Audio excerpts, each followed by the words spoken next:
हम भगवद गीता से एक गाइडेंस निकालते हैं। सो आज देखते हैं भगवद गीता से हमारे लिए क्या गाइडेंस निकल कर के आ रही है। So let's see. आज हमारे लिए चैप्टर 6 ध्यान योग के श्लोक 30 एंड 31 आया है। So let's see. श्लोक 30। यो मां पश्यति सर्वत्रा सर्वां च मयि पश्यति तस्यहं न प्रणश्यामि सा च मे न प्रणश्यति। For one who sees me everywhere and sees everything in me, I am never lost, nor is he ever lost to me. तो जो सब में भगवान श्री कृष्ण को देखता है एंड सब कुछ उनमें पाता है, वो कभी भी भटक नहीं जाता है।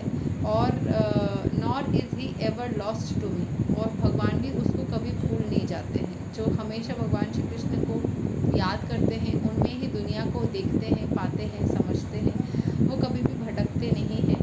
और कभी भी क्या बोलते हैं कि भगवान भी उनको हमेशा याद रखते हैं। यहाँ पे एक छोटा सा श्लोक है जो बताता है कि I worship the primeval God Govinda who is always seen by the devotee whose eyes are anointed with the pulp of love. भगवान श्री कृष्ण जिनकी आंखों में प्यार है, he is seen in his eternal form of Shyam Sundar situated with the heart of the devotee.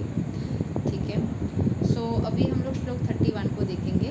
सर्वभूता स्थितं यो मम भजति ईकात्वम् अस्थितः सर्वथा वर्तमनोऽपि सा योगी मयि वर्तते।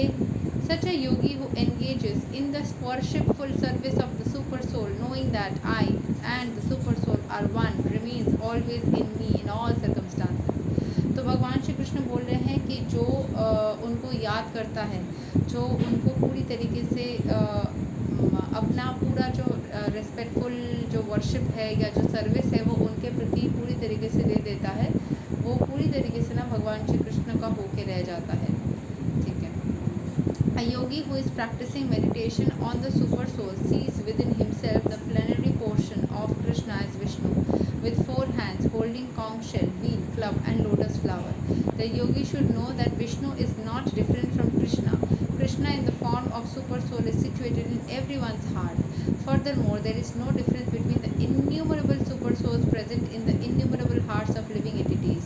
Nor is there a difference between a Krishna conscious person always engaged in the transcendental loving service of Krishna and a perfect yogi engaged in meditation on super soul. The yogi in Krishna consciousness, even though he may be engaged in various activities while in material existence, remains always situated in Krishna. This is confirmed in the Bhakti Rasamrita Sindhu of Srila Rupa Goswami. Nikhil lasav api avasthasu jivan mukta sa uchyate. A devotee of the Lord always acting in Krishna consciousness is automatically liberated in the Narada Pancharatra. This is confirmed in this way. जो हमेशा भगवान श्री कृष्ण के बारे में सोचता रहता है, ठीक है, वो हमेशा ऑटोमेटिकली मुक्त होता जाता है। ठीक है। दिक् कलदि अनावच्छिन्ने कृष्णे चेतो विधया च तन्मयो भवति क्षिप्रां जीवो ब्रह्मणि योजयेत्. By concentrating one's attention on the transcendental form of Krishna, who is all pervading and beyond time and space, one becomes absorbed in thinking of Krishna and then attains the happy state of transcendental association with him.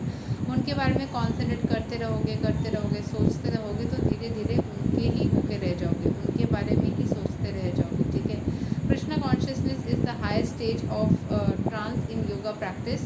It is very understanding that Krishna is present as Paramatma in everyone's heart makes the yogi faultless. जब हम समझ जाते हैं कि कृष्णा तो हर किसी के हृदय में स्थित है, तो हम गलती करना कम कर देते हैं। The Vedas, Gopala, Tapani, Upanishad confirm this inconceivable potency of the Lord as follows. Eko pi sana bahudha yo bhavati.